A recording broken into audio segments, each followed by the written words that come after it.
Prazer voltar a esta casa e revê-los, estar com vocês, estar com essa congregação de amigos de Jesus. Amém? Coisa maravilhosa. Vocês me dão licença porque aqui está quente. O irmão Nivaldo quer que ligue o ar todo, a todo vapor, mas depois ele olhou, vocês vão correr tudo.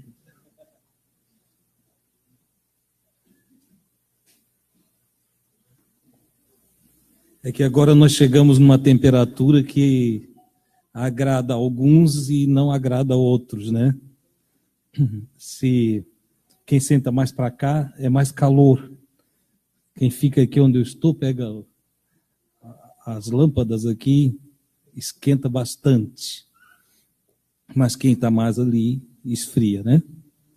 Mas Deus vai nos dar graça. Nós vamos suportar aqui hoje conforme é possível. Antes de eu começar a falar do nosso passo de número 14, nossa caminhada com Cristo, a avaliação de seus passos, de suas palavras, de seus feitos, eu quero agradecer às irmãs que atenderam a nossa convocação e que deram apoio à nossa irmã Ana, que liderou o encontro das mulheres ontem à tarde, e as notícias são todas boas. Chegou as notícias lá em casa, falando que foi muito bom, foi muito maravilhoso. Olha, tem uma turma animada aí, né? E, enfim, nós só tivemos elogios, só recebemos ações de graças, foi muito bom. Até a Edna disse que cantou uma canção, aqui hoje estava cantarolando ela o dia todo. Entende? Então, muito bom, graças a Deus. Eu não esperava outra coisa de nossas irmãs, a não ser isso mesmo. A Ana tem sido, como eu disse já em outra oportunidade, tem sido dedicada, tem buscado a Deus, tem procurado examinar o que vai falar, ela tem tido um cuidado, me chama muita atenção na Ana, o cuidado que ela tem de perguntar, de conversar, antes de se pronunciar, porque tem um grande desejo de falar o que é correto, de colocar o que é certo. Isso é maravilhoso, o nosso objetivo é esse mesmo. E quanto a cada irmã cooperar nesse trabalho, quando há o trabalho feminino, às terças à tarde, e uma vez por mês, no sábado, a nossa expectativa é justamente essa, que nós, que aqui congregamos, sejamos unidos, sejamos amigos, irmãos, entende? Amantes uns dos outros, né? Porque o amor é a base de toda a vida cristã. Não existe vida cristã sem amor. Se não há amor, já não existe vida cristã. Pode ter congregação, pode ter atividade, pode ter toda uma aparência de culto a Deus, mas se não houver amor, não tenha nada. O Paulo ele vai mais longe do que eu. E no capítulo 13 da primeira carta aos Coríntios, o Paulo, irmão apóstolo, ele diz que pode ter cura, pode ter profecia, pode ter maravilhas, pode ter ciência, pode até ter uma certa sabedoria em tudo que se faz, mas se não tiver o amor, isso não vale de nada, tem valor algum. Você já parou para pensar? Que sem amor nada tem valor. Mas até profecia, irmão, até profecia que não vem envelopada, vestida, revestida de amor, não vale nada. Sabe aquelas profecias que vem desmascara a pessoa no público, né? Expõe ao ridículo alguma pessoa. Não é Deus não, viu, irmãos? Não aquela atitude. Porque a profecia que vem de Deus, a revelação que vem de Deus, ela não vem para me promover. Quando Deus me usa como profeta, Ele não me usa para me promover. Ele me usa para promover o outro. O profeta tem essa graça divina da parte de Deus para edificar o outro, para consolar o outro e para exortar, que são os 3 pilares da profecia, né? Consolação, exortação, que tem irmão que não entende, pensa que exortar é dar paulada. Tem irmão que pensa que exortar é apacentar. Não é. Exortar é apacentar. Entendeu? É instruir com amor, é orientar. Né?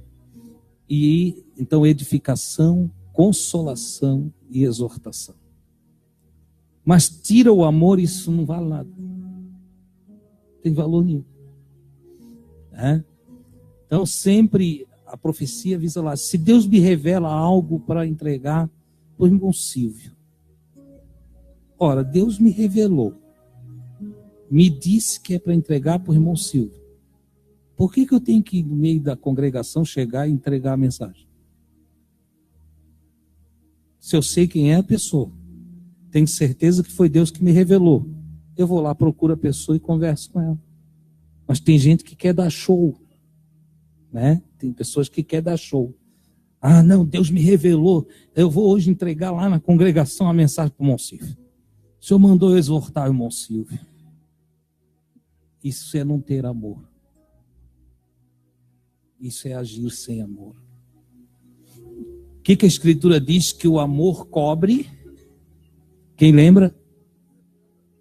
Uma multidão de pecados. O amor, então, acoberta erro? Ainda bem. Já pensou se Deus revelasse todos os meus erros? E expusesse a realidade da minha vida ao público? Eu não serviria para mais nada.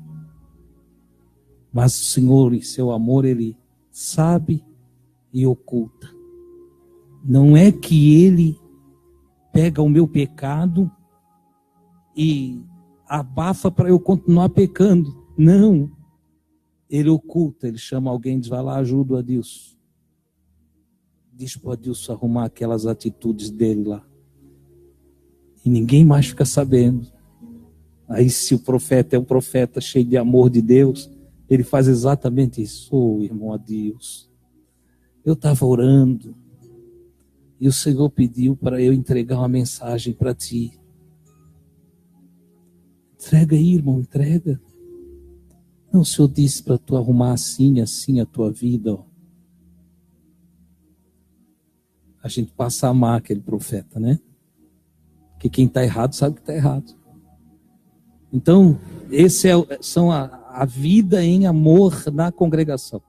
E Jesus disse que a única forma, a única maneira de um cristão ser verdadeiramente conhecido é através do amor. Ele disse, nisto todos saberão, todos, não tem exceção. Essa palavra todos não tem exceção. De dentro e de fora da congregação. Na família, no trabalho, na escola, nas ruas. Nisto todos saberão que sois meus discípulos. Se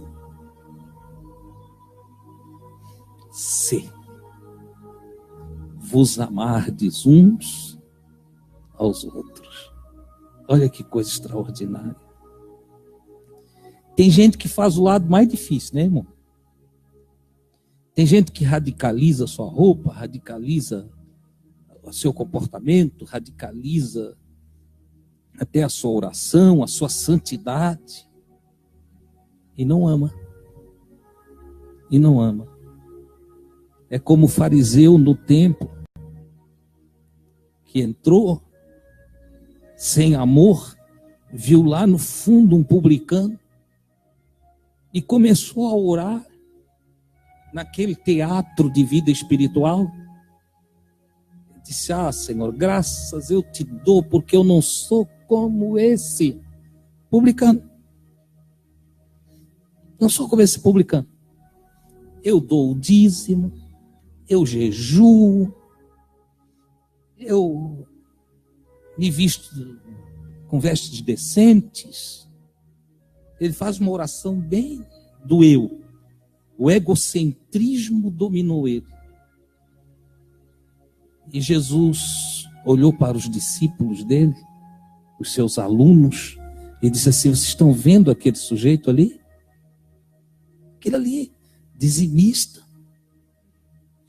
de jejum e oração. Jesus disse: vocês estão vendo esse ali? Ele vai embora como entrou aqui. Ele veio aqui só pela rotina religiosa. Ele já está habituado. Vem e vai. Não há mudança de vida. Como diz o Emiliano, está no piloto automático. Ficou no piloto automático. Ele vem e vai. Está sempre aqui, não falta culto. Só que não muda de vida. As mensagens de Deus vão nele e ele rebate. Ele é um tenista espiritual. Quando a mensagem está chegando nele, ele rebate. Joga, é para o fulano. É para minha sogra. Essa palavra é para o meu genro. Essa palavra é para o fulano de tal. Ah, o meu marido devia estar aqui. Meu filho devia estar ouvindo essa palavra. A rotina religiosa faz com que nada mais entre nele. Ele é um rebatedor de mensagem. Lá no fundo, estava o publicano. Um homem que tinha consciência do que ele era. Não era um religioso. Um homem que avaliava a si mesmo e pela consciência de si mesmo, julgava-se a si mesmo. E julgava-se incapaz das misericórdias do Senhor. Então ele bate no peito, diz a Escritura. Ele dá soquinho no peito dele assim. Ai, é eu. E diz que não ousava olhar para cima. Baixou a cabeça. E dizia: tem misericórdia de mim, que sou um pecador. Ele cuidou só dele.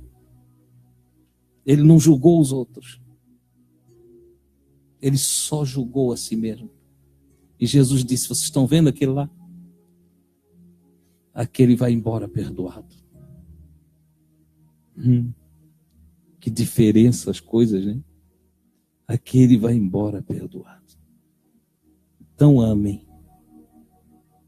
Amem a Deus nos irmãos. Abençoa a vida dos irmãos. Amém? Hoje à noite nós vamos para o passo de número 14 do nosso Seguir Jesus. Esse passo de número 14, ele é a sequência. Jesus sai do Jordão. Jesus deixa lá o Jordão após ser batizado. Após o Espírito se manifestar, como nós vimos quarta-feira, o Espírito se manifestou numa forma corpórea de pomba. Não foi uma pomba que pousou sobre a cabeça de Jesus. Mas a Escritura é bem clara. Abriu-se o céu e o Espírito de Deus, Ruach Kadosh, manifestou-se numa forma corpórea de pomba. Não é numa pomba, é numa forma. É semelhante ao que está em Atos dos Apóstolos no dia de Pentecoste. Não soprou um vento, mas ouviu-se o som de um vento veemente e impetuoso. E foram repartidas sobre a cabeça deles 120 que estavam lá no cenáculo. Foram repartidas sobre a cabeça deles. Um olhava para o outro e tinha como que línguas de fogo. Não eram línguas de fogo. Era como que línguas de fogo. Não tinha vento, só tinha o som. Não arrepiou o cabelo de ninguém. Não desmanchou o penteado das irmãs. Não, era só um som. Que é isso? E um olhava para o outro, eu quero aquilo. E ao olhar, línguas como que de fogo. É preciso prestar atenção no que está dito. Entendeu? Assim também Jesus, lá no Jordão, João, que tinha recebido de Deus um sinal. O João diz isso. Aquele que mandou eu batizar disse: aquele sobre o qual tu vês descer o Espírito. Esse é o Messias. Então precisava um sinal para o João, senão o João não sabia quem era. O João podia achar Jesus um profeta, podia achar a promessa de seus pais, mas para identificar ele como Messias, ele precisava de um sinal. E aí então desceu o Espírito numa forma corpórea de pomba. O João deu testemunho depois e disse: é ele. É ele. Esse aqui é o Messias. Esse é o esperado.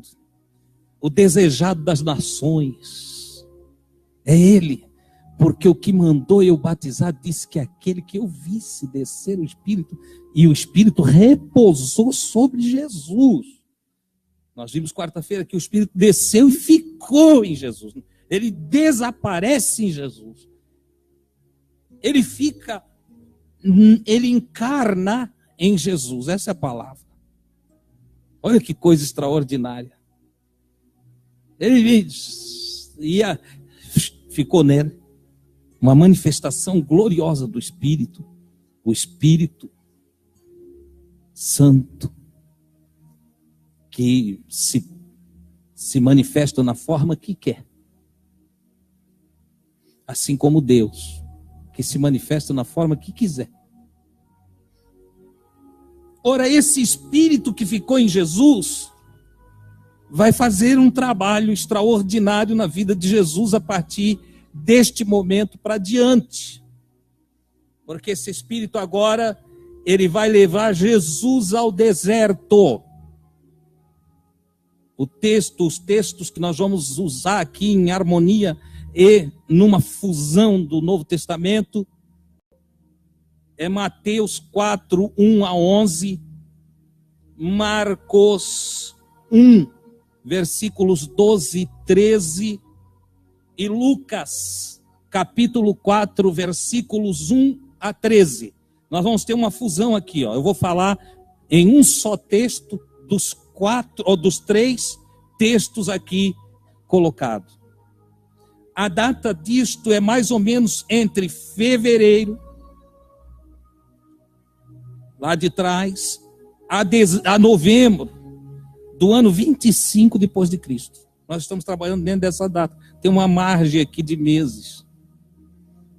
Então, do ano 25 depois do nascimento de Jesus. Olha o que diz a Escritura. Então, Jesus, pleno, completo, cheio do Espírito Santo. Você pode ler assim também, ó, do sopro divino, do vento do Todo-Poderoso.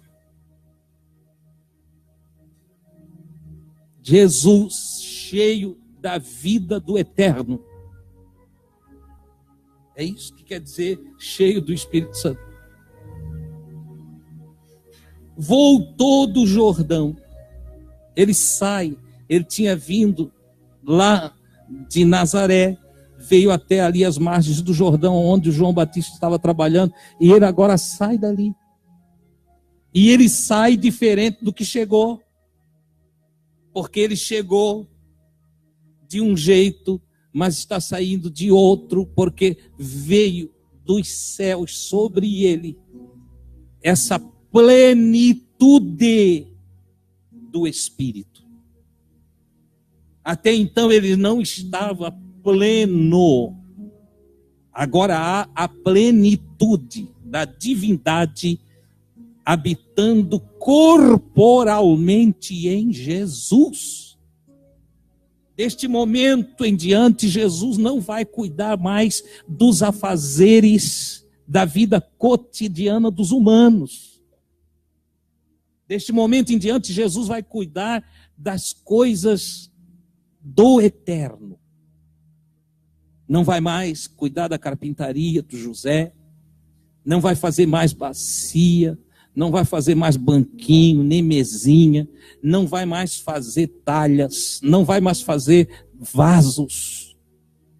Ele vai deixar o artesanato de Nazaré e agora ele vai se submeter à direção do Santo Espírito.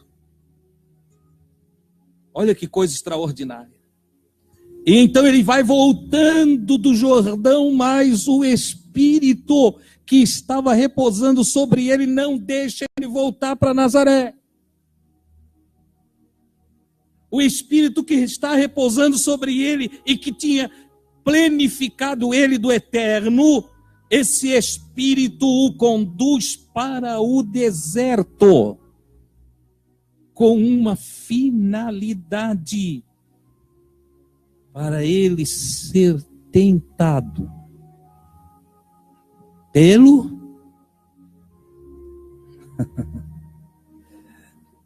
para ele ser tentado pelo difamador, pelo divisor. É um personagem. Vai vir um personagem apresentar-se no deserto para Jesus? Não.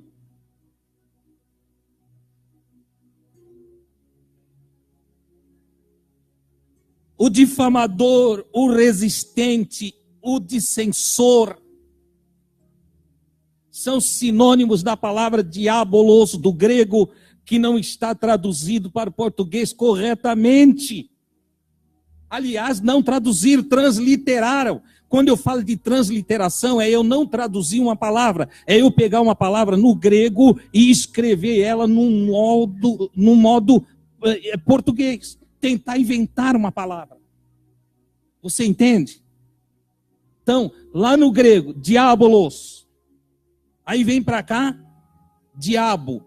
E ainda o tradutor da Vulgata Latina faz um favor ao espírito anticristão de botar a transliteração com letra maiúscula, dando a ideia de que é um ser, de que é uma pessoa, para dar base à doutrina do anjo caído que a Bíblia não tem. Preste atenção. Você que está em casa me ouvindo, Não se assuste, só preste atenção. Mas, na verdade, a tradução de diabolos é difamação, dissensão, divisor. Ou é também feito a mesma transliteração com a palavra Satã ou Ra-Satã, que se escreve na nossa tradução aí, transliterado Satanás com letra maiúscula. Primeiro que se fosse mesmo o nome de um ser angelical, não deveria nem levar a letra maiúscula, porque ele é diminutivo.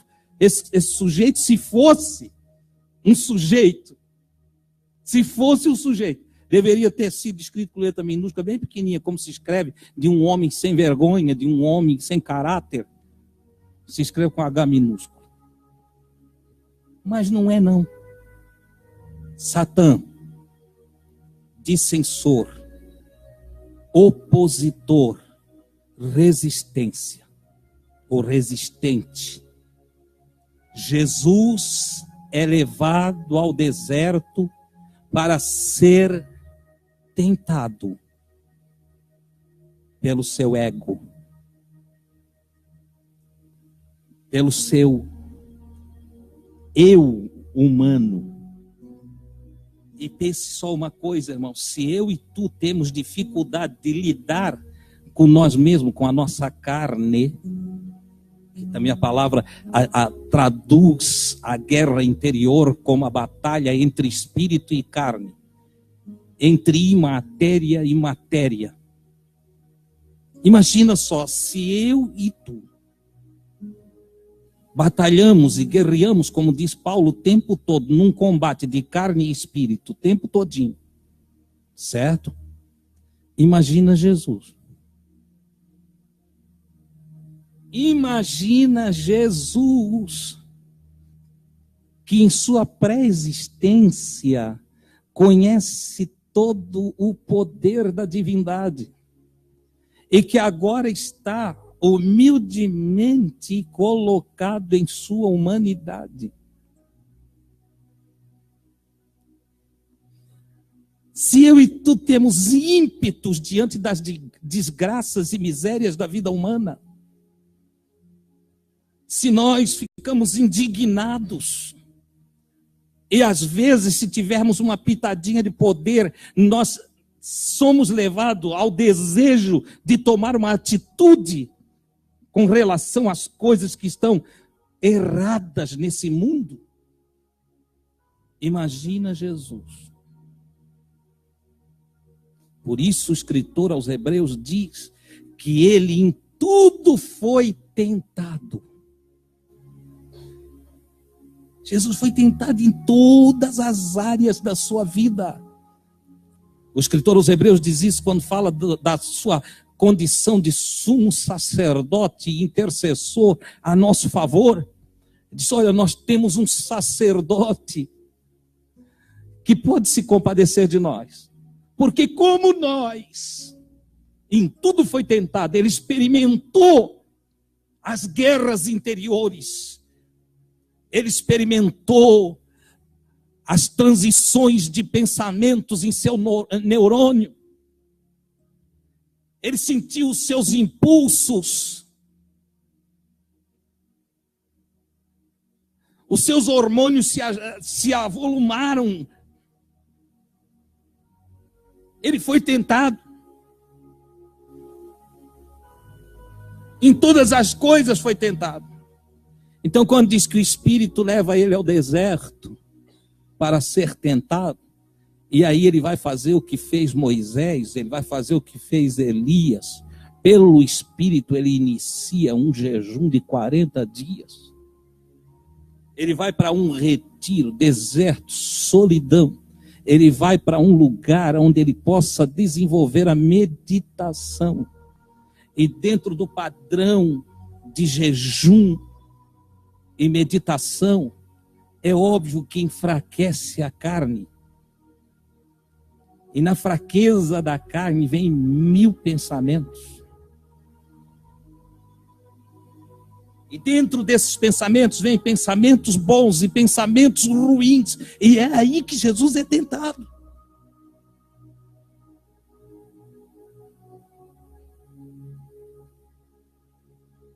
O escritor diz: ele esteve no deserto 40 dias, sendo tentado pelo opositor, e vivia entre feras. Uma região que tinha serpentes, tinha escorpiões, tinha lobo e outros animais. E Jesus está lá, no seu retiro espiritual. Em dados momentos, quem sabe lá para o 20º dia de jejum, a fome aperta, a sede também, e ele em fraqueza no seu corpo, ouve o uivo do lobo. Quem sabe as serpentes em volta, movimentos estranhos. E no meio disso tudo, em meio à fome, nas correntes de pensamentos negativos, vem a lembrança do que ele é antes da sua encarnação.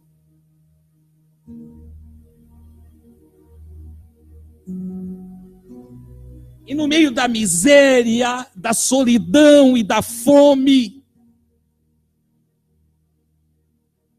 os pensamentos traem. Lembram que dentro do Jordão, o pai disse: este é o meu filho amado, em quem eu tenho prazer. E olha agora a tentação qual é. Se tu é o filho de Deus.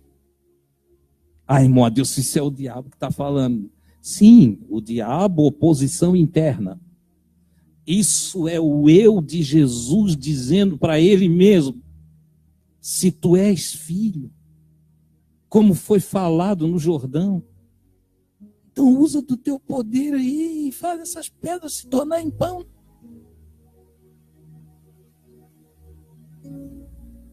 Faz com que essas pedras virem pães, usa do teu poder. É uma guerra interna. Você entende? Você não passou por isso já? Se Jesus está comigo, por que eu estou passando por isso?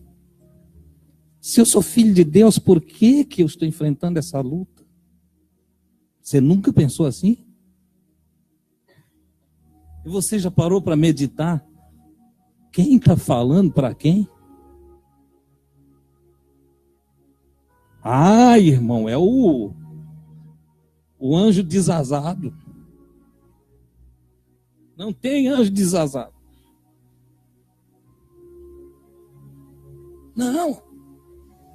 Não, irmão, é o pata de vaca. Isso é mitologia, mano, lá dos sumérios,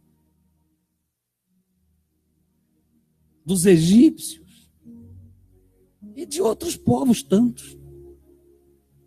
É mitologia. O que ocorre é que nós temos esse combate interno. Paulo descreve ele. Se o espírito combate contra a carne contra o espírito. E esses dois, bom lembrar você aqui, o combate carne aqui não é a carne. A sua carne não pega você, a sua mão não te arranca cabelo, né? Carne que ele está falando é a sua alma. A sua alma, a sua psique. Combate contra o Espírito, contra o sopro de Deus, a palavra de Deus. Você lembra que Jesus disse: as palavras que eu vos falo são Espírito e vida? Você lembra disso? Quando ele diz a carne combate contra o Espírito, só a alma combate contra a palavra de Deus. E estes dois se opõem entre si, se opõem, opositor. Um é Satã do outro. Um é diabolo do outro. Fazem divisão interna dentro das correntes de pensamentos, minha e tua. Não é assim? E é o Paulo que escreve isso. Ele disse, e um se opõe, Satã, opositor. E contende, guerreiam, dividem, diabo, para que vocês não façam o que vocês querem fazer. Mas há uma disputa interna entre bem e mal, entre luz e treva, entre as decisões que Deus quer que você tome e as decisões que os seus instintos querem que você tome. Entre a consciência espiritual que você carrega em você e o instinto animal que também tem em cada um de nós. Um se opõe ao outro. Jesus foi levado ao deserto não para encontrar um animal alado, um bicho caído do céu, que o nosso céu não prestaria se bicho cair de lá. Se criaturas celestes se estragam na presença do Todo-Poderoso, o que será das criaturas terrestres?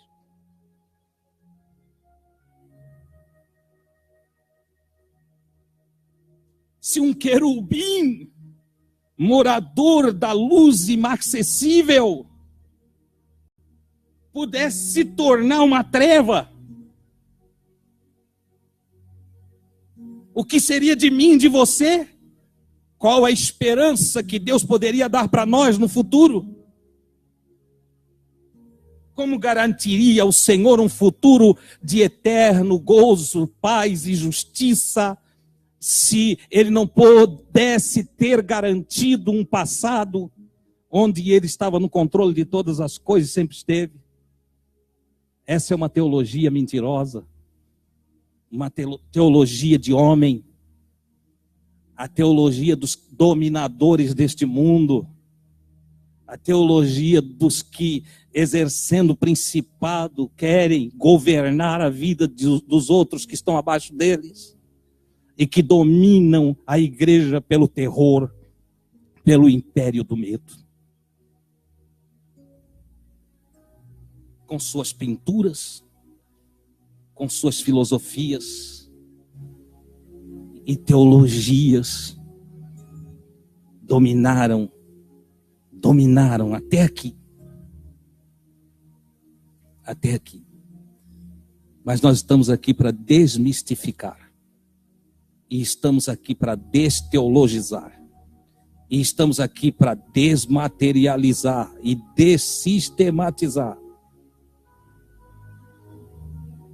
Talvez alguns não entendam quando eu falo assim.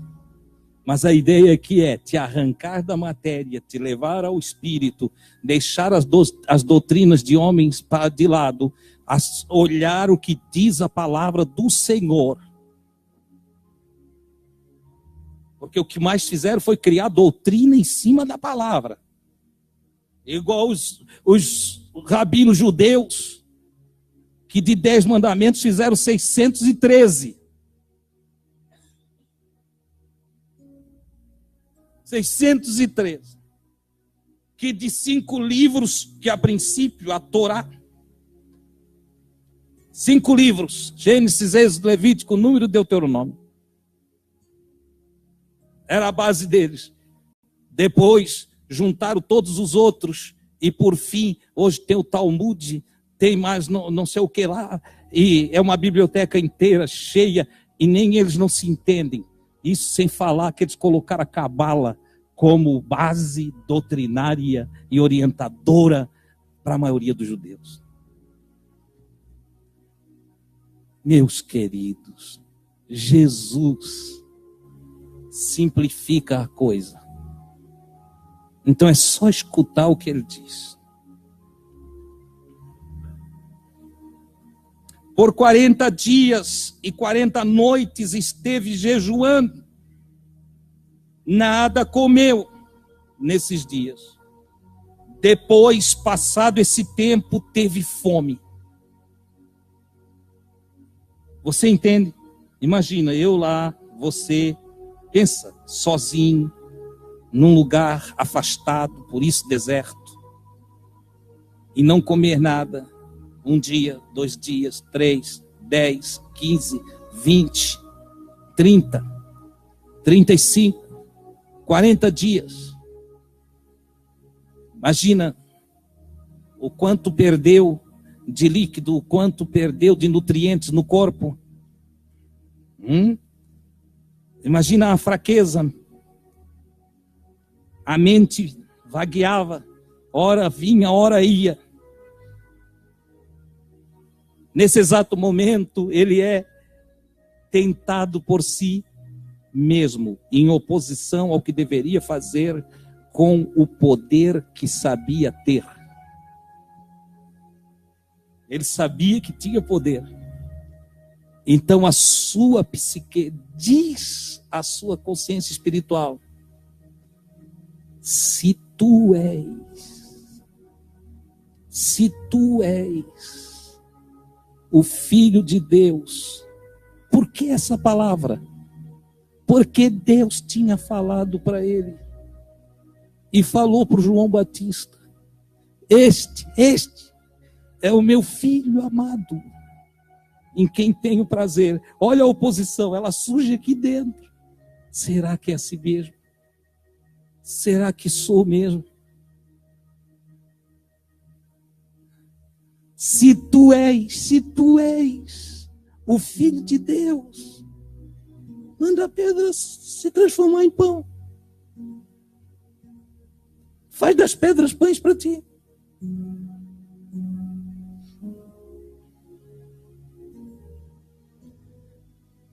Não é a primeira vez que alguém que está embaixo da unção do Espírito é tentado usar o poder em causa própria. Nós temos a história em Juízes, temos a história de Sansão, que começa a brincar com a força de Deus para namorar, para dar showzinho, para dar lila à mulher a quem ele amava. E brincou com a força de Deus. Ele também não foi o único. Nós temos o caso de Saul, que achou que a unção de Deus dava a ele o direito de ele fazer o que quisesse. E ele se intrometeu no sacerdócio de Israel quando a sua unção era para reinar e não para se intrometer no sacerdócio de Israel. E outros, e outros, e outros. Teve até nos dias de Moisés problema com gente que achava que tinha a mesma unção, o mesmo nível ministerial do Moisés. E numa tentação da sua própria psique, eles relutam e são vencidos pelo pensamento. São vencidos pelos seus pensamentos. Nós também somos iguais. Sem compreender os limites de sua habitação. Ministros de Deus, anjos de Deus, que não sabem ficar na sua habitação original. Não é anjos que caíram do céu, são anjos que trabalham, ministros do Senhor, que trabalham na terra e que não sabem ficar em sua posição original. Vão além dos limites do seu chamamento e, consequentemente, sofrem as penalidades de serem vencidos pelo tentador. Você está entendendo? Está mesmo?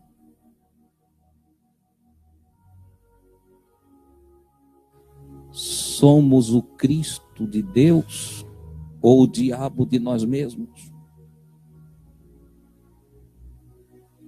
Somos ungido do Senhor ou Satã, que gera a nossa própria desgraça?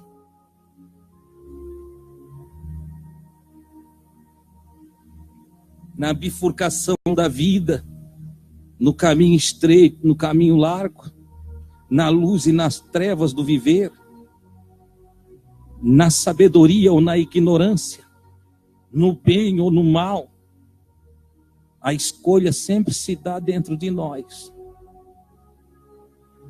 Não é nada de fora.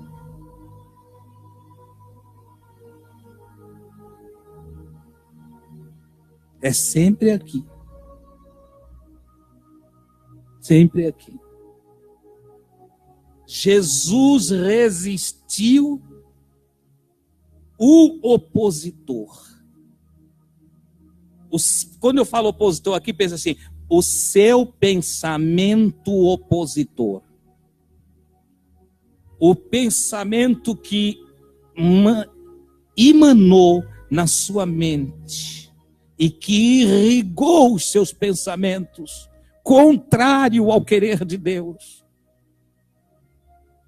Você está conseguindo compreender aí? Pensamentos surgiram dentro de Jesus e irrigaram a sua mente, e veio a maquinação para ele fazer a sua própria vontade, cumprindo o seu próprio desejo e não fazer a vontade de Deus. Se ele transforma pedras em pães usando do poder divino, ele deixa de ser um homem de Deus para ser um homem egocentrista. Então, quando ele diz, vai-te, Satanás, o tentador, ele está repreendendo os próprios pensamentos que vêm contrário à vontade do Senhor. Não é um bicho.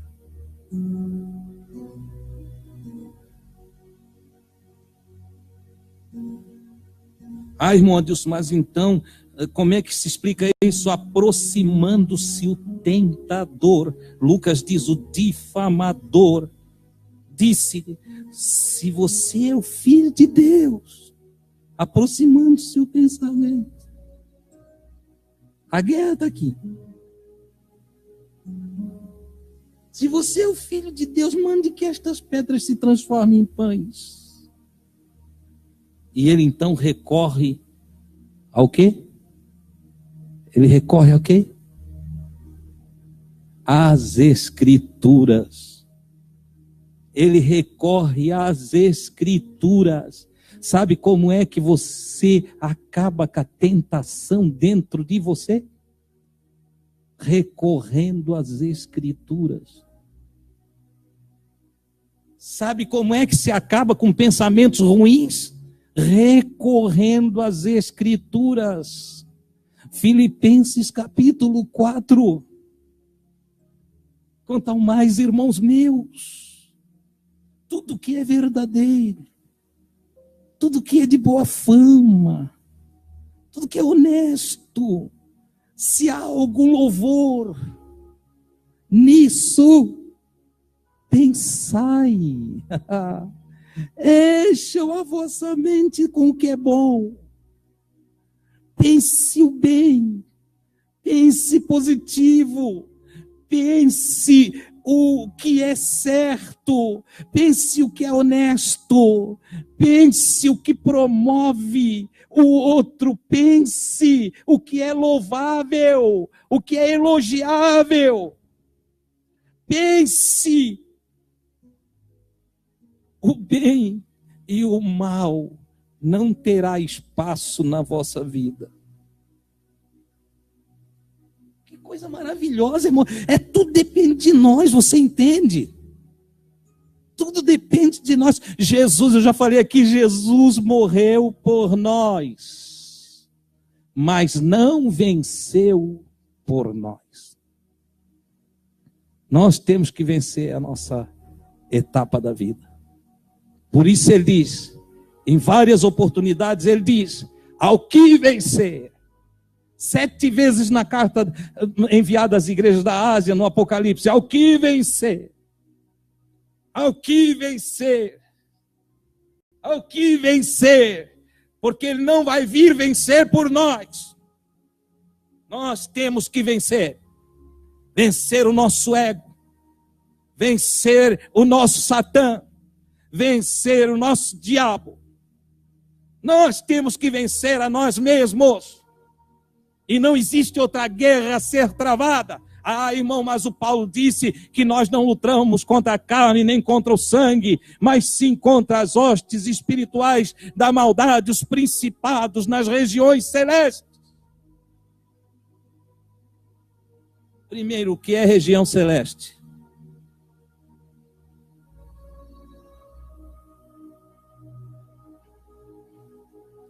Ah, irmão, região celeste é ali em cima. Não, querido. Céus e matéria. Céus e matéria. Celeste diz respeito aos céus. As guerras da nossa vida são nos lugares imateriais. Você não tem depressão nos lugares físicos. Você começa a sua depressão na imatéria, na sua imaginação, na sua desfé.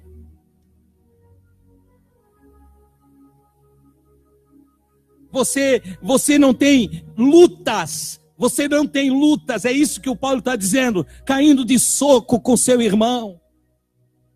As suas lutas são imateriais. São guerras psíquicas. Pensamentos negativos. Medos. Ódios. Olha só. Temores de todos os tipos, inconsciência, incapacidade de entender, incapacidade de confiar. A guerra é dentro, a guerra é na psique.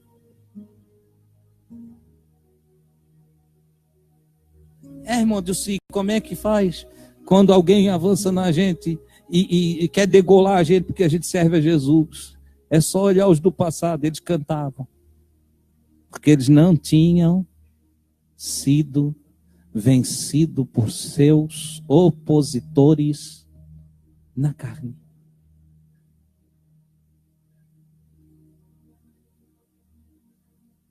Eles continuavam com sua fé, firmes. Daniel, nós vamos te jogar para os leões. Oh, rei. O meu Deus pode, se Ele quiser. Não é como a oração de hoje. Deus tem que livrar, determina. Né? Determinismo. Determina que Deus livra. Não, não, não, não. Olha, pode me jogar lá, o rei. E pode dormir tranquilo. Se o meu Deus quiser me livrar, Ele livra. E se Ele não quiser me livrar, eu estou tão em paz com Ele que eu encontro Ele do outro lado. O rei não dormiu a noite toda. O Daniel dormiu porque sua psique estava em paz.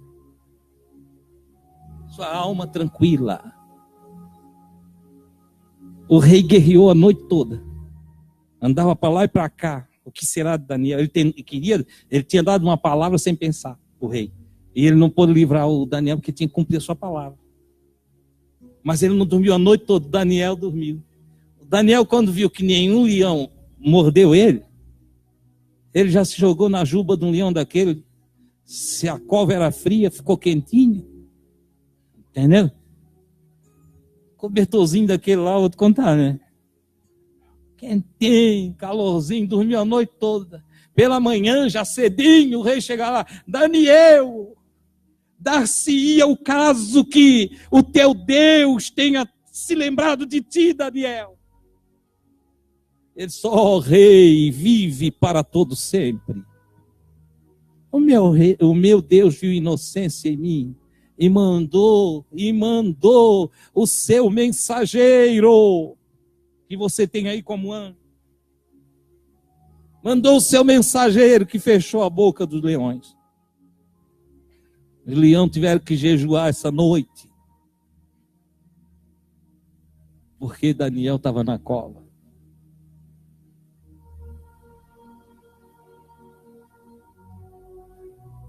Você está entendendo a tentação de Jesus ou não? Não fique com dúvida, tá? Ela se deu aqui. Se tu és o Filho de Deus, se tu és o Filho de Deus, então transforma a pedra em pão. Então faz milagre. Se tu é mesmo um servo enviado pelo Senhor, faz milagre. Tem irmão bobo que já quer sair curando os outros por aí. Tem que tomar cuidado. É um hino que diz: tentado não cedas, ceder é pecar. Melhor e mais nobre em Deus confiar. Amém?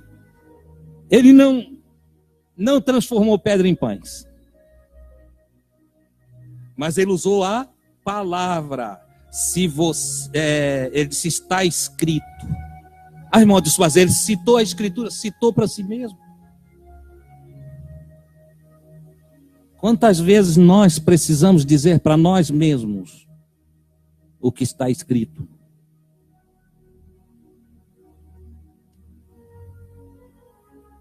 E quantas vezes somos derrotados porque nós não dizemos para nós mesmos o que está escrito?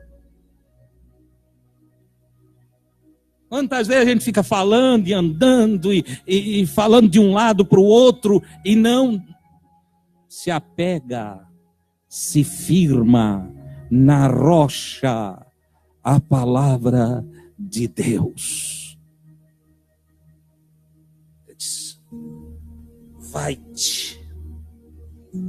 Vai-te, oposição, vai-te, resistência,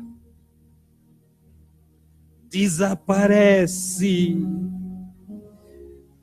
tentação, porque está escrito: não só de pão vive o homem.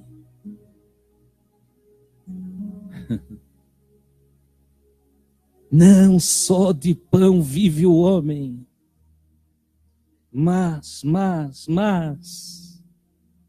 de toda a palavra que sai da boca de Deus.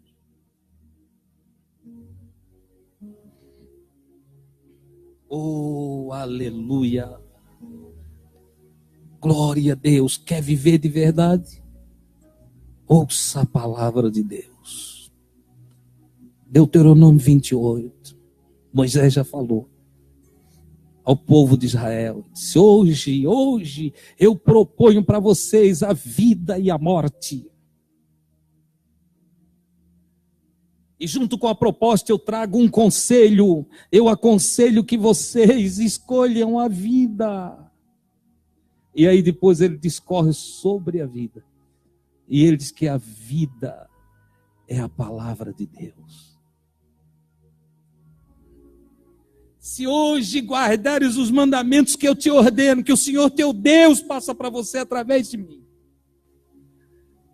então vocês vão viver, e vocês serão abençoados, e vocês não vão precisar fazer campanhas, e vocês não vão ter que correr atrás de bênção, mas a bênção correrá atrás de vocês. Vocês vão ser abençoados ao entrar e abençoados ao sair. Vocês vão ser abençoados quando vocês se assentar, e vocês vão ser abençoados quando se levantar. Vai ser abençoada a casa de vocês. As latinhas de mantimento de vocês vão ser abençoadas. As batideiras, os liquidificadores. Naqueles dias não tinham então a vossa amassadeira. Abençoados os vossos celeiros, os meninos de vocês, as meninas de vocês, o fruto do vosso ventre será abençoado. Bendito sereis ao entrares e ao saíres. Quer saber? Até os animaizinhos de vocês serão abençoados. Que coisa grande!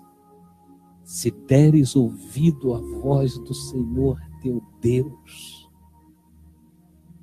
Se vocês se firmarem na palavra de Deus. Olha o Cristo de Deus firmado aqui. Eu não tenho que dar demonstração de poder. Eu não tenho que fazer show da fé. Eu tenho que estar firmado na palavra, que é saúde até para os ossos, que é vida para quem a encontra.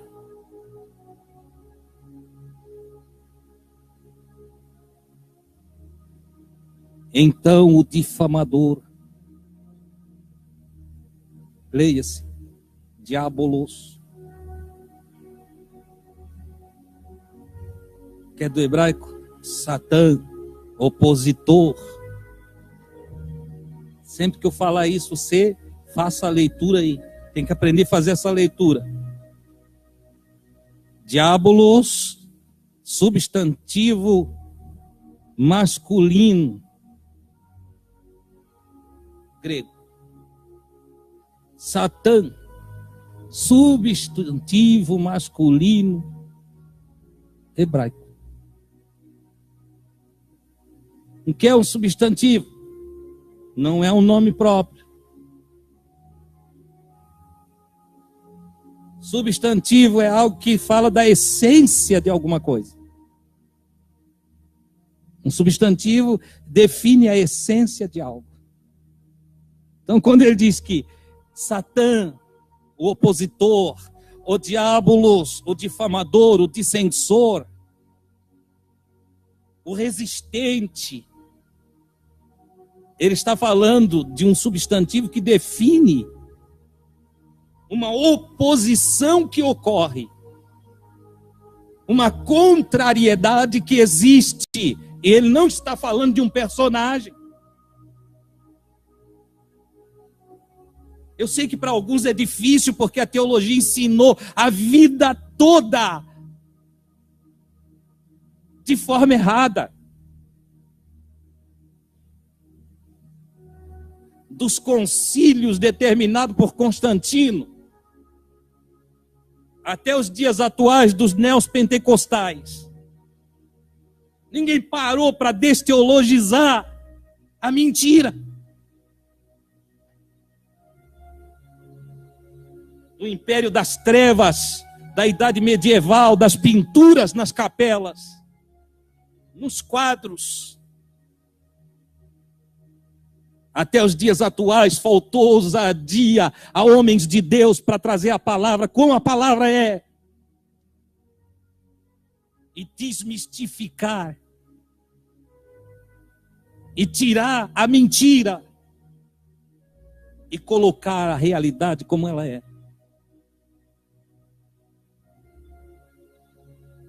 O difamador, o contrário, a resistência interna,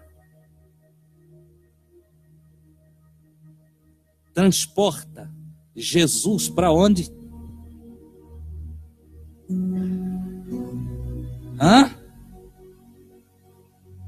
Para a cidade santa. Pergunto, a cidade santa é Jerusalém terrena? Sim ou não?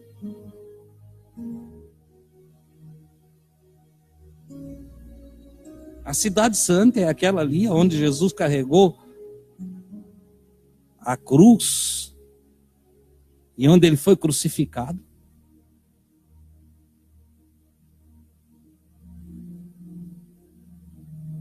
João escreve no Apocalipse: eu vi a santa cidade. No seu arrebatamento, eu vi a santa cidade que de Deus descia dos céus. É isso? Agora, Jesus que existiu lá, pleno do Espírito Santo, é transportado. É transportado. Diga para mim, você já foi transportado para algum lugar? Sim ou não? Já? É? Você já foi transportado? lá na casa da sua mãe, lá onde está o seu filho, lá onde está. O que transportou você? Eu vou dizer o que transporta a gente com facilidade. Uma palavra que só tem para nós aqui, né? Saudade transporta nós. Não é verdade? Preocupação nos transporta de um lado para o outro. Não é verdade?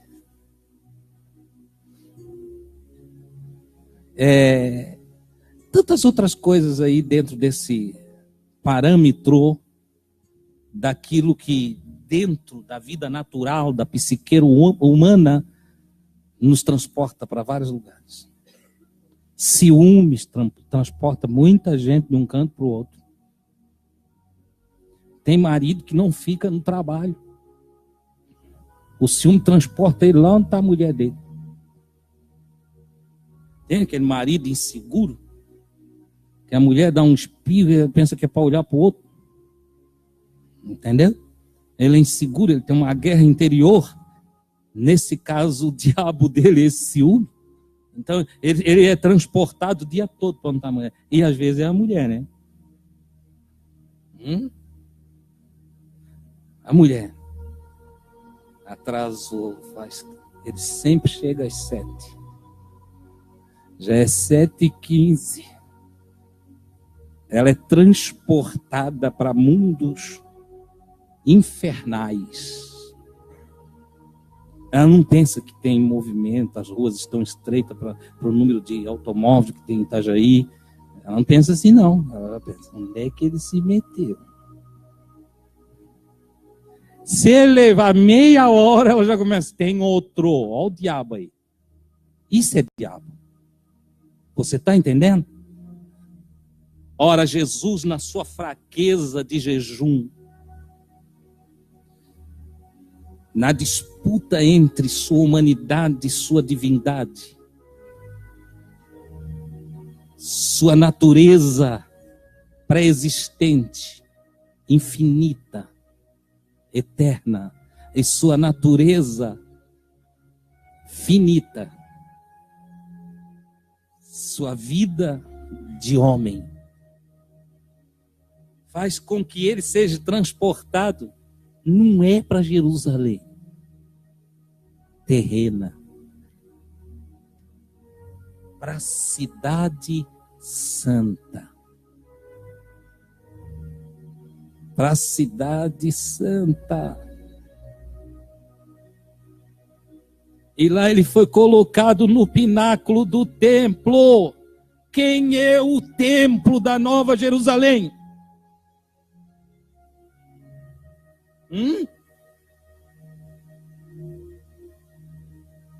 Quem é o templo? Ele mesmo, o Senhor. E a cidade não necessitará de luz, nem de templo. Porque o seu templo é quem? É o Senhor. Vocês estão conseguindo compreender que essa tentação se dá no campo psíquico, na disputa entre consciência natural e consciência espiritual? E que a guerra se dá dentro dos limites metafísicos. Não foi um bicho que pegou Jesus, transportou Jesus, botou lá no pináculo, lá no topo do templo, o topo do templo, lá em cima, lá no ângulo da pirâmide. Entendeu? Ele está sendo transportado porque ele sempre foi. E é tentado a usar de seus poderes.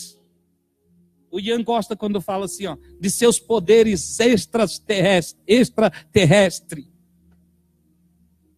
Esse viajante de mundos desconhecidos. Ai, meu Deus, Jesus era um ET? Claro que era. E ele disse que era.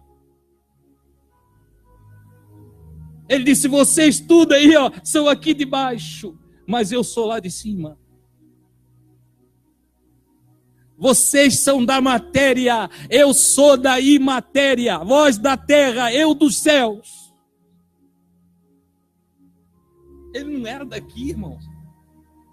E a Escritura prova isso, ele não era daqui. Ele veio de lá. Como é que o João disse na testificação do passo de número 13 que estudamos, quando o João diz: olha, ele era antes de mim, mas passou para diante de mim. Na sua pré-existência ele é antes de mim. Ele já existia antes de eu existir, mas da sua humanidade ele veio a existir depois de mim, nasceu depois de mim. É meu primo, mas é também o meu Senhor.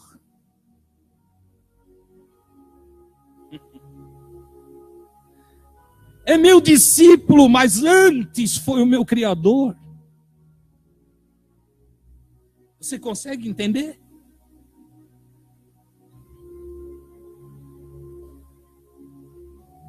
Entre o nível mais alto, o pináculo do templo, entre o nível mais alto de seu ser e a condição mais baixa em que se encontra, ele é tentado. Tentado. E a tentação é: sou filho de Deus?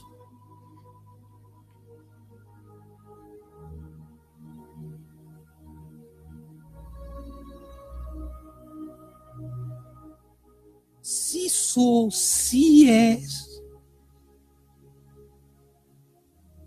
atire-se daqui para baixo, mergulhe. Mergulhe da imatéria para a matéria. Essa é a tentação desde o Éden. Deixar o espiritual para confiar no material. O fruto da ciência do bem e do mal está na troca da palavra de Deus, imatéria, pela matéria. O toque no fruto, o sabor do fruto.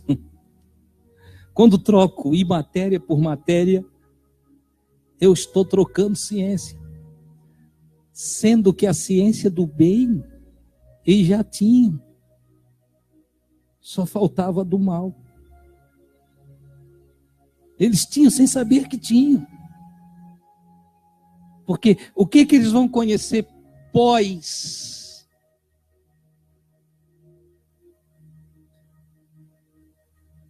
tentação?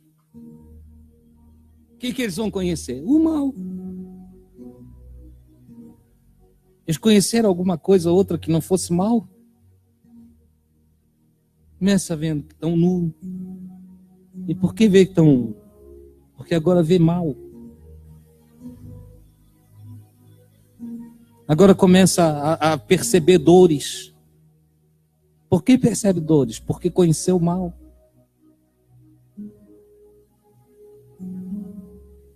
E os medos de ter filhos? Por quê? Porque ali no mal se perde filhos. Essa é para outro dia.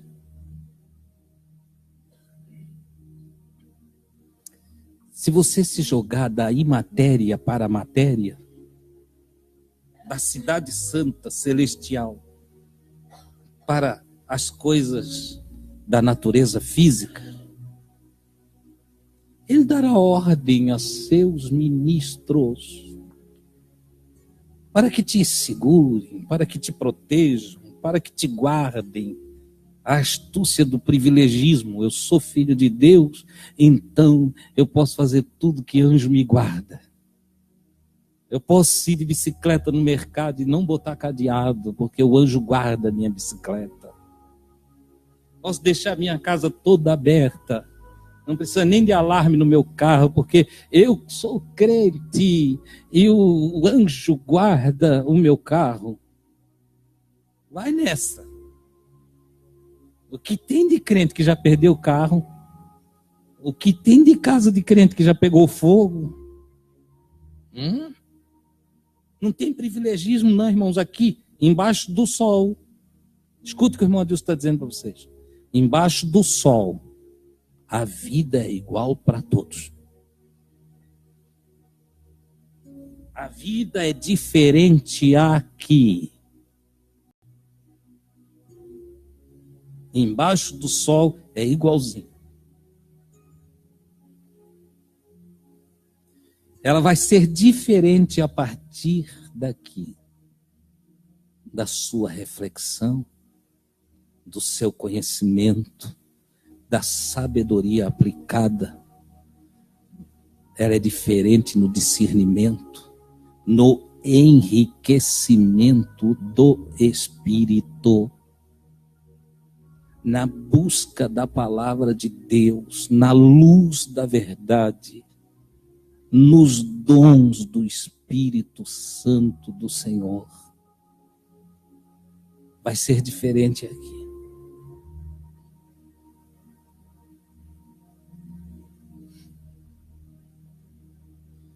Pode te jogar, os anjos vão te tomar pela mão. Os anjos vão te guardar. Eles vão te... Tem anjinho da guarda para cada um. Não precisa ter medo, não. Pode se jogar aí. Se entrega ao teu querer. Faz a tua vontade. Porque você é amado do Senhor. Você é privilegiado. Você tem carteirinha de membro.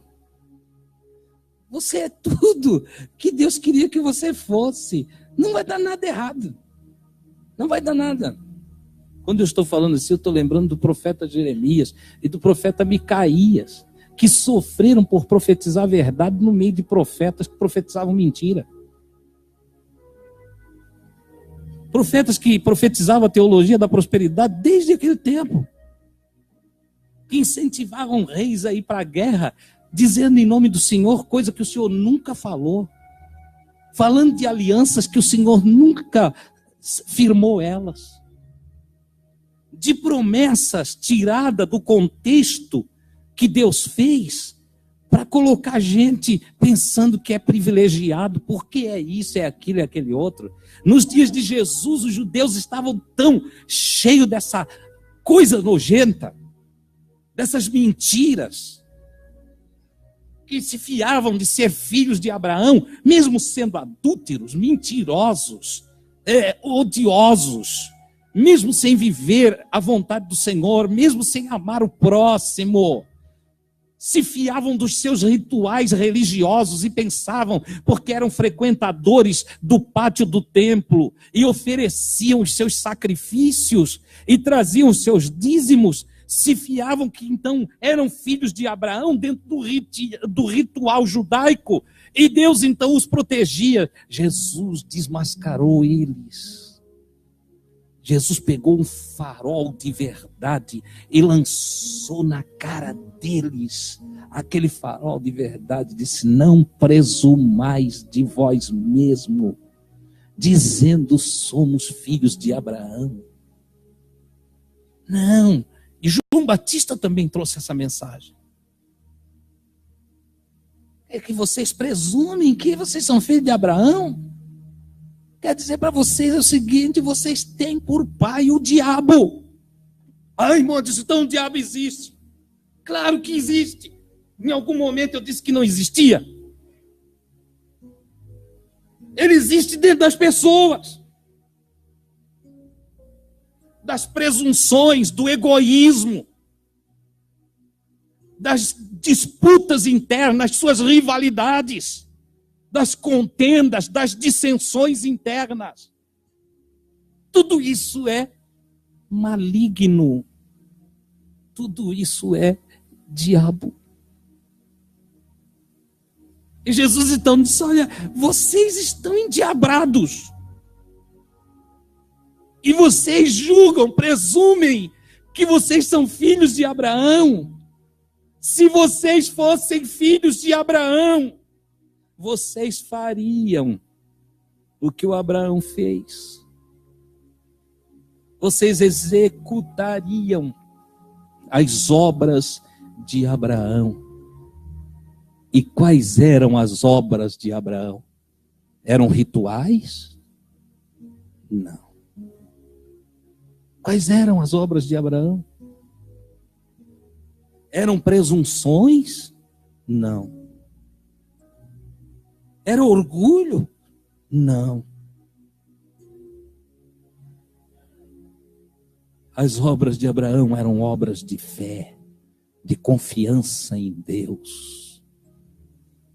Eram obras de espiritualidade, de aliança com o Todo-Poderoso, de obediência à palavra de Deus. Os judeus dos dias de Jesus não obedeciam, só cumpriam os seus rituais. Tornaram-se religiosos, defensores de uma fé religiosa, mas não viviam como Abraão. Não amavam como Abraão. Tornaram-se materialistas e não eram espirituais como Abraão. Ô irmão, mas o Abraão, ele não era materialista? Não. Vou mostrar para vocês que Abraão não era materialista, ele era desmaterializado, ele era espiritual. Abraão, dá-me o teu bem mais precioso. Dá-me o teu cofre com o teu ouro. Pois não, Senhor, será teu. Amanhã pela manhã, subirei ao Moriá e te entregarei meu ouro, toda a minha riqueza. Lá derramarei diante de ti o meu riso. Isaac quer dizer riso. Imolarei diante da tua face o meu riso. Que se converta o meu riso em pranto. Que prevaleça tu e não eu. Seja feita a tua vontade e não a minha. Venha o teu reino, o reino da imatéria, o reino dos céus. E ele vai lá para entregar o seu Isaac.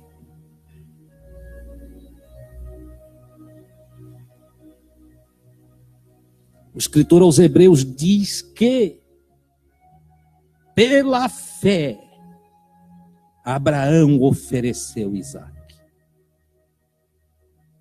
Ele foi interrompido por uma manifestação do divino que apontou um cordeiro substituto,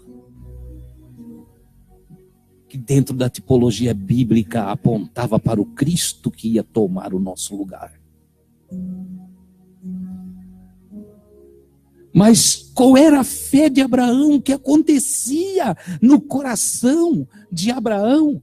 Os rabinos dizem que Samael, aquilo que nós chamamos de Satanás, eles chamam de Samael, provocava Abraão enquanto Abraão subia ao Moriá e dizia: tu vai mesmo oferecer? Tu tens coragem mesmo de matar o teu filho? Que Deus é esse que te pede um filho que acabou de te dar na velhice? Olha o tentador. É claro que a psique, os pensamentos de Abraão giraram para tudo quanto é lado, mas no pano de fundo sobrava a sua fé. Ele dizia: eu vou fazer tudo o que Deus quer. Eu vou agir como Deus manda. Aí o escritor aos Hebreus diz assim: pela fé ele ofereceu Isaac, porque ele acreditava que depois Deus podia ressuscitar o Isaac das cinzas. Alguém disse para mim, irmão, isso cremar é pecado? Eu disse, não, o Abraão acreditava que o Isaac ia voltar da cinza. Eu também creio. Afinal, quando vai ali para a terra, não desaparece também? Vai lá desenterrar a minha avó hoje, não vê mais nada lá. Você entende? O Abraão acreditava. Olha só aqui. Vê o quadro. Eu vou oferecer como Deus está pedindo. Vou obedecer a Deus. Depois de eu fazer tudo o que Deus quer, eu vou pedir para Deus me dar de volta o Isaac.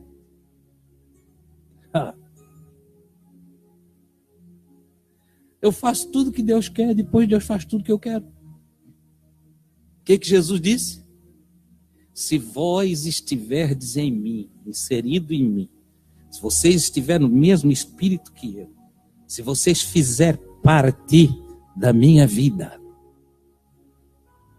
e as minhas palavras, os meus ensinamentos, os meus mandamentos, as minhas doutrinas, a doutrina do Cristo, não é religiosa, os meus ensinamentos, a minha doutrina, os meus mandamentos, estiverem em vós, vocês se misturarem numa química espiritual e se envolver, tendo a minha palavra em vocês e vocês estando em mim, vocês vão pedir tudo o que vocês quiserem. E vos será feito. O Abraão creu nisso. Se eu vou fazer tudo o que Deus quer, tudo certinho. Como é que é, senhor? É altar, holocausto queimado. Vou fazer. É para degolar, degol. O altar tem que ser de pedra, elevado, a lenha em cima, o sacrifício purificado. Pode deixar, senhor, fazer tudo como tu queres. Mas aí só o Espírito de Deus pode revelar o que o escritor aos Hebreus está falando. Porque isso não foi falado. Deus, o Espírito eterno, lia o coração. Eu sondo o coração. Eu sondo os corações. O Espírito Eterno lia o coração de Abraão e mais tarde vai inspirar o escritor aos Hebreus a relatar coisa que mais ninguém sabia. Era a revelação dos sentimentos, das intenções, porque Deus lida conosco nas intenções. Deus não olha para um gesto teu, irmão. Ele olha para o teu coração. Deus não se importa com uma palavra que a gente diz diante dele. Ele avalia o coração, as intenções do coração. Por isso ele sonda o coração e esquadrinha o rim. No sentido figurado, ele diz, eu sondo a tua mente, eu olho a tua mente, quando estão se formando os planejamentos da tua vida, eu estou olhando, e depois eu presto atenção na tua consciência, que vai filtrar as coisas dentro de ti. Coração e rim, mente e consciência. Quando o rim não funciona, não há filtragem correta, dá um problemão. Consciência que não filtra pensamento, adoece o espírito e leva a morte para a alma. Oh, glória a Deus, eu estou te dando sabedoria de Deus, irmão, para que tu vivas, para que tu tenha responsabilidade no teu viver. responsabilidade com o teu interior, com o teu coração, com a tua vida diante de Deus. Para que não faças como Eva. Foi a imaginação.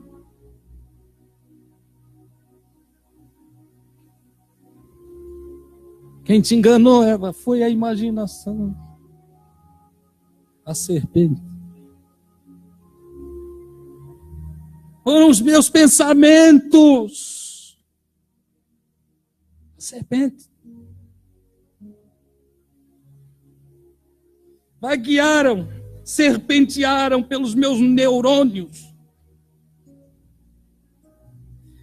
E deflagraram, muitas vezes de forma destemperada, meus hormônios. E eu fiz o que não devia. Falei o que não devia ter falado. Agi da maneira que não devia ter agido. Procedi contra a vontade de Deus. Filtre seus pensamentos.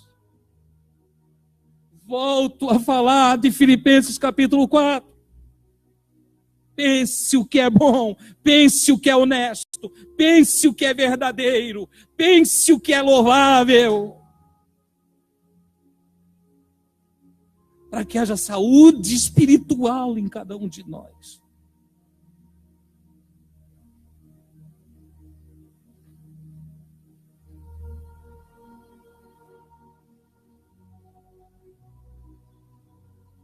E mostrou-lhe num instante.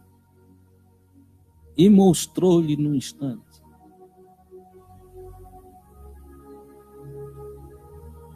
Todos os reinos do mundo,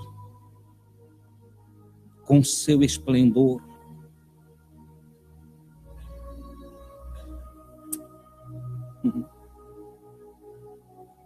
Desta vez levou-o a um alto monte. Qual monte da terra é o mais alto? Everest? Você acha que se um ser alado, um bicho feio, chifrudo, com pata de cavalo, rabo comprido, umas asas de águia, pegasse você e transportasse você lá para o Everest, lá no pico, você via os reinos do mundo de lá? Então é claro que ele não está falando aqui de coisas físicas. Mas não tem na Bíblia um monte que figura o lugar mais alto, o trono de Deus? Como é que o salmista diz? Senhor, quem subirá no teu santo monte? Quem entrará no teu lugar santo? Você já leu? Ali? Diego já achou, não?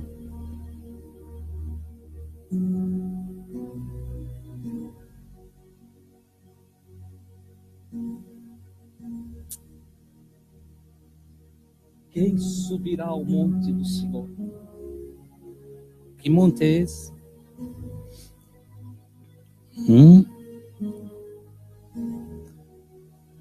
Se o diabo fosse, se ele fosse um querubim caído lá do céu,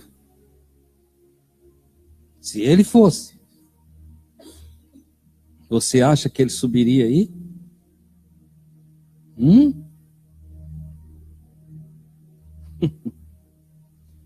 Quem subirá?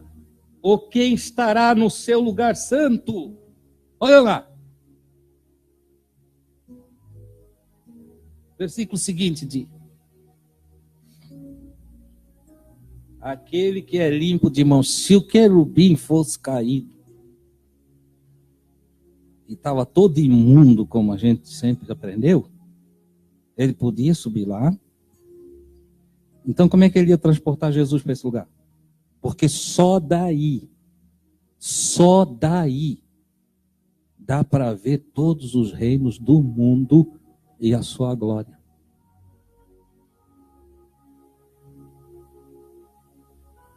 Não tem outro monte que tu possa ir e ver. Então quem é que podia ir lá, irmão? Só ele mesmo. Na sua guerra interna de espírito e carne, voou a sua pré-existência. E no combate entre espírito e alma, carne, sempre que lê carne, lê a alma. Entendeu? Porque a carne mesmo, a carne, não presta para nada. Então a alma passa a ter apelido de carne, a partir do momento que o homem entregou a sua alma à vaidade. O que é a entrega da alma à vaidade? É quando a psique se enche de matéria e que só pensa em ter, poder, ser e ser. Você vai ver que a tentação se dá dentro dessas 3 fases: ser, ter e poder. Você está conseguindo entender, amado?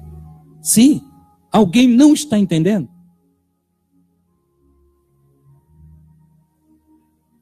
Que bom.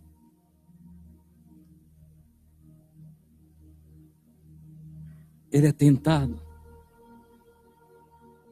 a pegar os reinos do mundo. Ele podia, sabia? E ele é tentado. Em tudo foi tentado, mas não pecou. Não errou o alvo. Permaneceu espiritual. E ele então resiste novamente à oposição. Ele resiste à tentação. O Tiago diz que a queda, quando o homem é tentado, se dá pelo engodo. Todo homem é tentado quando é engodado, quando a ele é dado a isca. E ele, ao pegar a isca, a proposta, então passa a cobiçar, a querer. E a cobiça dá luz ao pecado. Sabe como é que Jesus vence? Ele não dá espaço para a cobiça. Ele não vai para a discussão do querer ou não querer. Ele está centrado no que Deus diz. A palavra de Deus. Vá-se, opositor, porque está escrito: ao Senhor seu Deus você adorará, e só a Ele servirás. Oh, que coisa extraordinária! Só a Ele, mais ninguém. Tendo acabado toda a tentação, o difamador, o opositor, leia comigo assim, os pensamentos ruins, as dúvidas, os medos, o egocentrismo, todos os impulsos, todas as obras da carne desapareceram. E os mensageiros de Deus se aproximaram.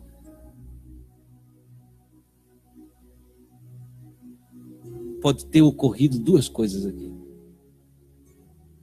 Aqueles seres que apareceram para o João, apareceram para Maria, pode ter vindo ali. ou simplesmente eles podem ter inundado o coração de Jesus com toda a verdade, toda a mensagem divina, e irrigado os pensamentos do Mestre, e fortalecido a sua carne, porque o Salomão já tinha dito que a palavra de Deus é saúde até para os ossos. Ele pode ter sido fortalecido por uma palavra de poder, ou pode simplesmente ter vindo o mensageiro que alimentou Elias. Se tu venceu, mestre, pega aqui uma pitadinha da comida, daquela que alimentou Elias, que ele andou 40 dias, 40 noites, e ainda andou para o lado errado.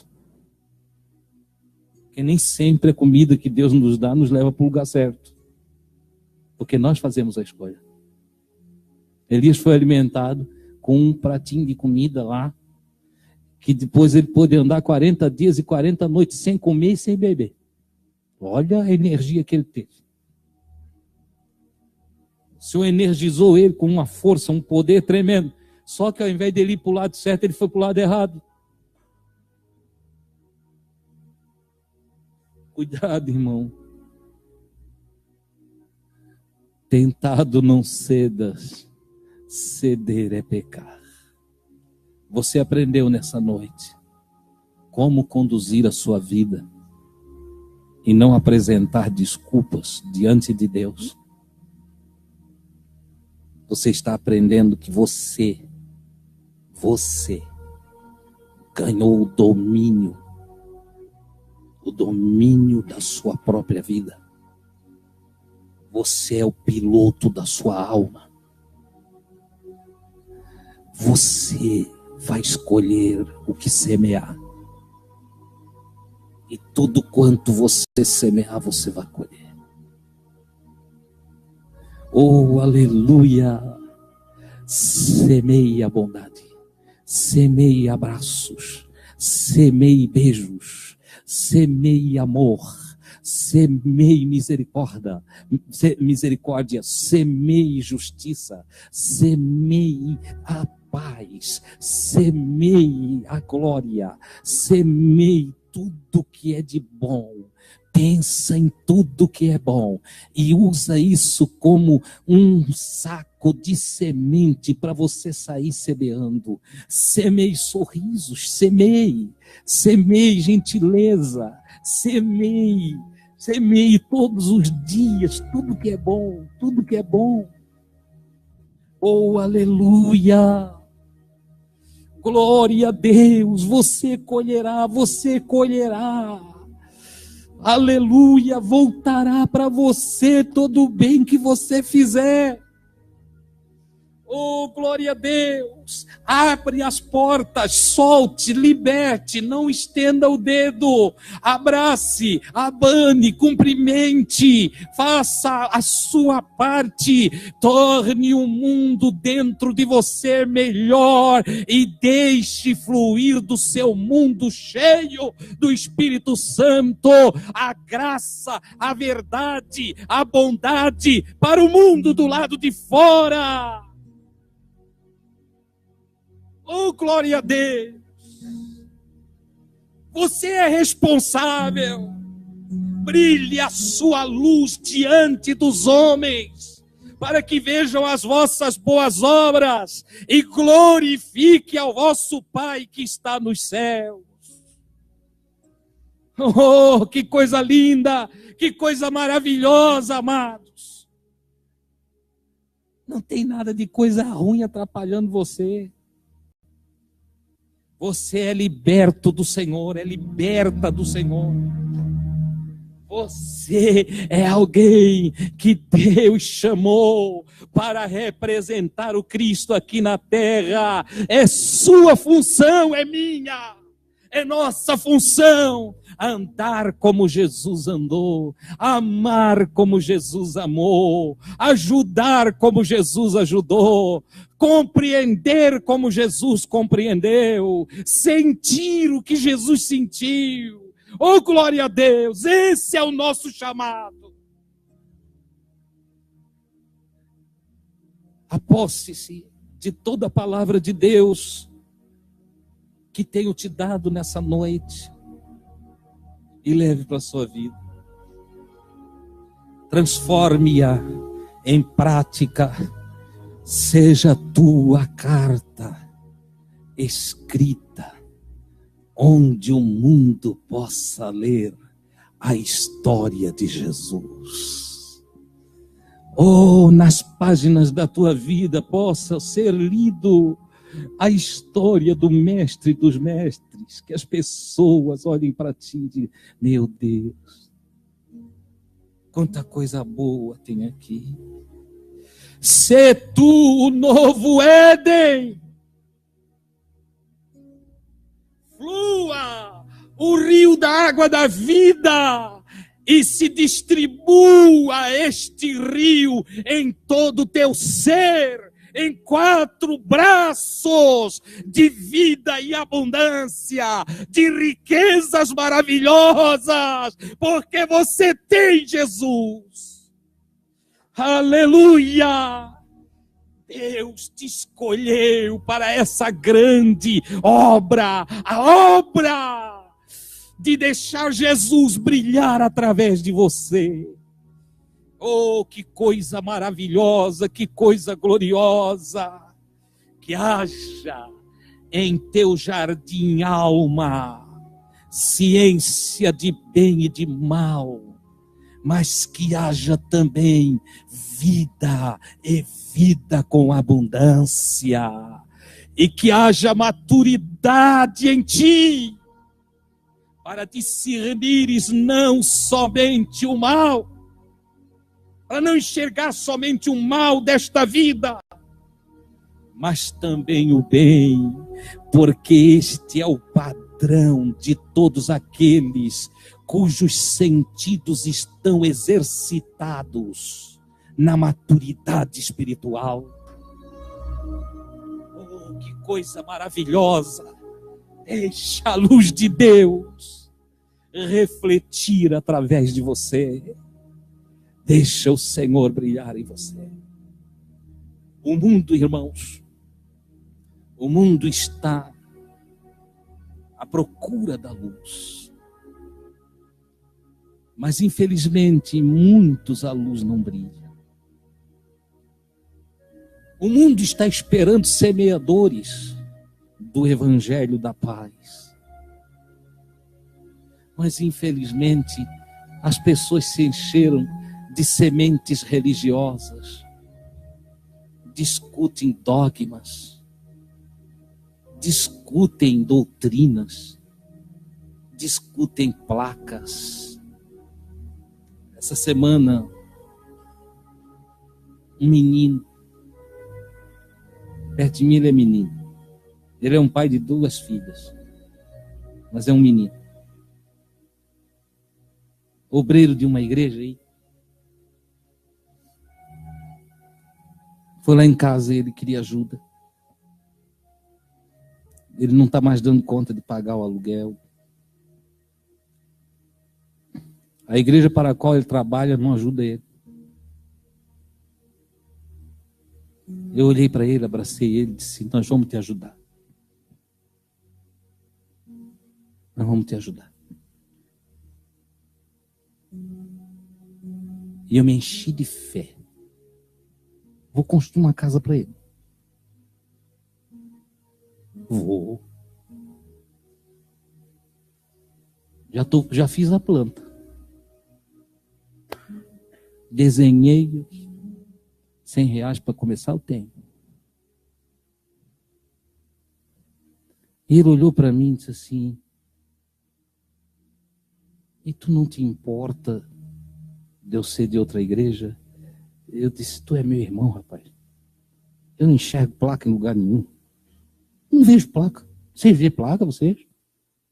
Faz tempo que eu não lembro que igreja tem placa.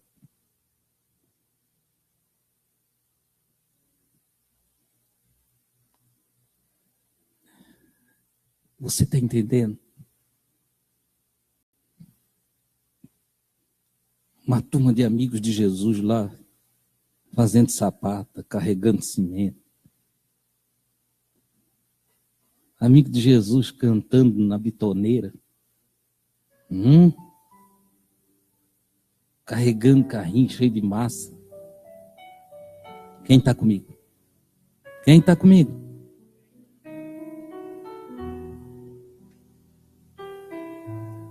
Eu vou fazer. Eu vou fazer. Ei, não vou fotografar. Não vou filmar. Eu não vou expor a pobreza do pobre.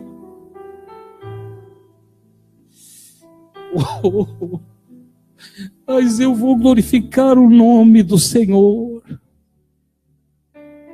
de todo o meu coração. Jesus vai clarear. Nós temos que parar de cantar coisa que nós não somos, de pregar o que não vivemos.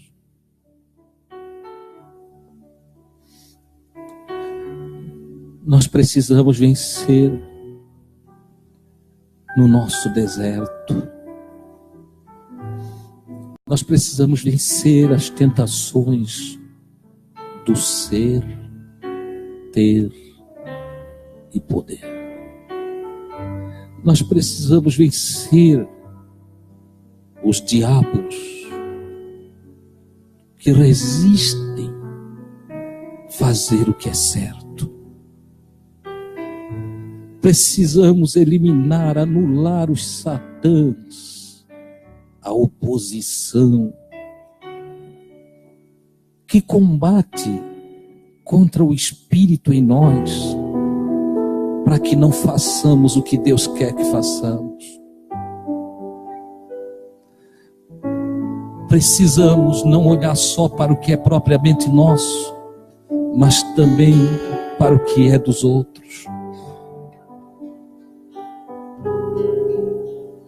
Jesus disse que é para ajudar até o inimigo. Até o inimigo. Tem um vizinho ruim,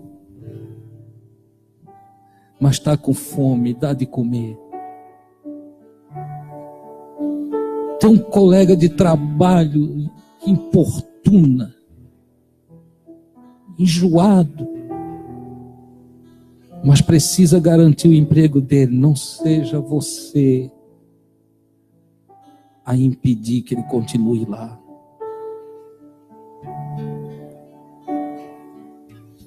Temos conhecidos que é tão bom quando fica longe da gente, mas não o empurre quando ele vir na tua direção. Abrace-o. Através de mim, Jesus. Canta, Ana. Através de mim, Jesus clareia. Através de mim, oh, aleluia, Jesus clareia. Vou brilhar a minha luz. Fique em pé, amado. Eu carrego a luz de Deus através de mim. Jesus clareia. Jesus clareia através de você, irmão. Clareia, irmã. Então cante, cante. Através de mim, Jesus clareia. Vou brilhar a minha luz. Eu carrego a luz de Deus através de mim, Jesus clareia. Através de mim, Jesus Estenda a mão sobre o ombro do teu irmão. Pergunte o nome dele ou dela.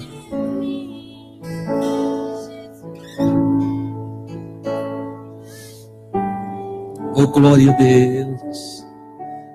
Já sabem? Então abençoa essa pessoa que está perto de você. Você carrega a luz de Deus. Abençoa. Coloque nessa oração todo o seu sentimento, toda a sua intenção, e abençoe. O seu desejo vá sobre o seu irmão. Oh, grande Pai, maravilhoso Tu és. Que coisa boa é congregar na Tua presença. Que coisa maravilhosa, Senhor, é conhecer a verdade. Como Teu Filho falou, a verdade é libertadora. Ela nos responsabiliza, mas nos deixa livre. Percebo pela Tua palavra, Senhor, que os fardos são substituídos. Os pesos são trocados pela leveza da comunhão no Teu Espírito. Os jugos são substituídos também. E a união contigo se dá em amor. Tu és maravilhosíssimo, Senhor. Não há na terra, não há nos céus ninguém como o Senhor. O Senhor é maravilhoso. O Senhor é bom. O Senhor é cheio de misericórdia. O Senhor ama a todos os seus filhos. Oh, louvado seja o nome do Senhor. Bendito é o nome do Senhor. De geração em geração, a benignidade do Senhor se manifesta. E as suas misericórdias vêm sobre nós como um manto. Oh, aleluia! Ao Senhor seja a glória, seja a honra, seja o louvor. Aleluia! Adorai ao Senhor todos os seus santos. Louvem ao Senhor todos os seus filhos, pois o Senhor é bom e as suas misericórdias nos alcançaram. Aleluia! Ao Senhor seja a honra. Oh, glória a Deus! Ao Senhor seja a glória. Adoramos o Teu nome, ó Eterno. Bendito és, louvado e engrandecido é o nosso Deus. Coisa maravilhosa é servir-te, é ouvir a Tua palavra. Coisa boa é receber os Teus conselhos. A Tua voz é voz de amor. E as Tuas palavras são como favos de mel, meu Senhor. Bendito homem, bem-aventurada mulher que ouve a Tua palavra. Abençoados são todos aqueles que andam segundo os Teus conselhos e que vivem para Ti, Senhor. A Ti, meu Deus, seja a glória, hoje e todo sempre. Amém. Oh, glória a Deus. Através de mim. Oh, aleluia.